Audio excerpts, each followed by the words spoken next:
I'm going to be talking to Michael Bernstein, who is an economist who is the executive director of Clean Prosperity, about a new poll of what Canadians think about climate plans. But really, I'm interested in what conservative voters think about climate plans, and you might be surprised. So welcome to the interview, Michael.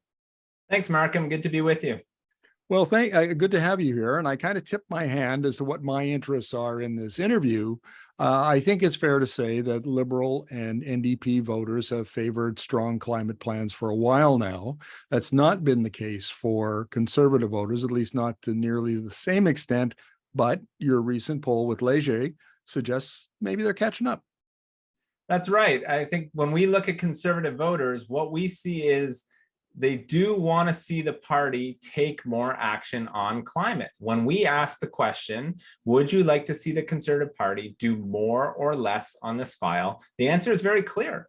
Only about 15% of people, 15% of Conservatives say they want to see less. The rest say more or the same. So you've got about it's about 6 to 1. Every 6 Conservative voters say they want more action to 1 that would say, no, about the same or less. So it's a pretty clear indication. I want to run something by you, and we'll get into some of the specific percentages here shortly, but I want to run something by you.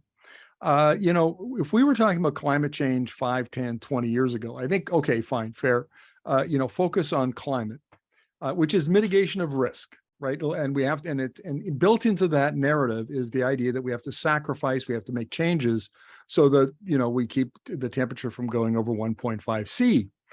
But I would argue now that this is not about climate so much as it is about energy transition and economic transition. And in that narrative lies opportunity, economic opportunity. And that is something that would really appeal to Conservatives. So if we started talking about, hey, things are changing, there's business opportunity, investment opportunity, this is great. What do you think? Might we see a more positive response from Conservative voters? I think it's an excellent comment. And the short answer is yes, absolutely. I think that not only is this just inherently true, that in order to have a strong plan for the economy, you now need to also have a plan for climate action. But voters are starting to understand this themselves. And we asked a question specifically about this in the poll to say, do you think a party can have a clear plan, a strong plan for the economy without a climate plan? And by and large, voters, including Conservative voters, said no. So people understand this. And if we want to attract investment dollars to Canada, new good jobs to Canada, we have to be taking this issue seriously. Industry is very clear on this, as you know as well, saying they need stable and clear policy in order to make this transition. So I am hopeful that the Conservative Party will pick up on that approach and start to use it as a reason to adopt more ambitious policy. Well, let's talk about 69% of Canadians support climate measures in the federal emissions reduction plan, which the Conservatives opposed and Conservative premiers opposed. And I found that very interesting. What do you attribute the high support for, even amongst Conservatives, for that plan? There is across the board a lot of interest in Canada on climate action in a way that I don't know that we've seen before. And we certainly haven't seen such robust numbers when we have had economic concern and affordability concern in Canada. I think we're at a very interesting moment here where, to be clear, cost of living is still by far the most important issue. People list that as their top issue, but it doesn't mean that they are unconcerned about climate policy. They want to see leaders do both. Those leaders better act on affordability. Otherwise, forget it. You've lost the voters' interest. But if you really want to appeal to voters, you also have to have compelling plans for climate. And so I think what those numbers are about that you referenced is that people think that we need compelling policies, both because it's a serious issue and because it's an economic imperative. Now let's talk about Toronto, because 74% of Toronto voters in Toronto suburbs say the federal parties need a climate plan. And I don't think you can get it elected in Canada, at the federal level, form federal government, if you can't appeal to those particular voters, a lot of them. Yeah, what I would say to you is that if you want to give yourself the best chance of being elected, then it's very clear you should propose a credible climate policy. Could you get elected without it? Perhaps you could. And there is the argument that Doug Ford just won an election in Ontario without having much climate policy at all. But I don't think that's really the question. I think the question is not, could you do it? Why would you want to do it? Why wouldn't you instead create a credible climate plan, which, as we just talked about, is a good strategy for the economy and maximizes the chances that you're going to be able to attract those voters in areas like the Toronto suburbs, the so-called 905, who are saying with a clear majority that they will not consider voting for a party that doesn't have a credible plan. Well, here's another bit of data that I found interesting. 69% of voters are open to voting for the CPC, and then maybe that is reflected in the the liberal government's getting a little long in the tooth, and we in Canada we generally tend to kick out governments as opposed to vote in governments.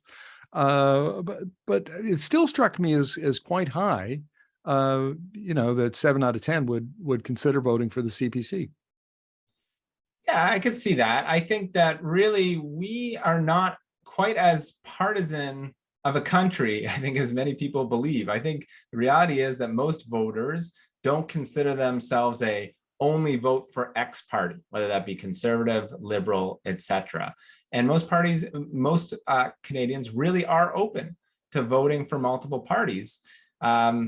And we are seeing in this poll that one of the ways in which that potential consideration would convert into serious consideration is believing that that party cares about that voter's values, one of which is climate policy. How much of the increase in support for climate policy, Michael, is driven by the extreme weather we've had in the last couple of years, which climate scientists have attributed to climate change? Does that show up in your data? We see it in terms of concern about climate change. We'll ask questions like, how concerned are you about this as an issue? And it's quite clear and intuitive that as you see more extreme weather events, concern does go up. But that is not necessarily an enduring phenomenon. So you'll see spikes right after extreme weather events. It doesn't necessarily keep at that crest. I think people do, unfortunately, tend to get used to some of that extreme weather over time. And so I think it's going to take more than that. But it also is clear that people care deeply about this issue. Well, final question, Michael. It looks to me like we can say that climate has arrived as a political issue, and probably the same for energy transition. And here on out, we will probably not be discussing whether or not climate's going to play an issue in federal election campaigns. I think that is a very possible outcome, but I tell you that I do have some concern that if voters start to see climate change as a core reason in which goods have become unaffordable or has led to some of the energy insecurity risk that we're talking about now, that we may not be quite out of the woods. So what is really key is for all politicians of all stripes to talk about how they're going to make this transition affordable, how it's going to fit into an economic strategy and lead to a economically prosperous and healthier society at the end of the day. Well, Michael, thank you very much for your insights. Always appreciated. Thanks, Markham.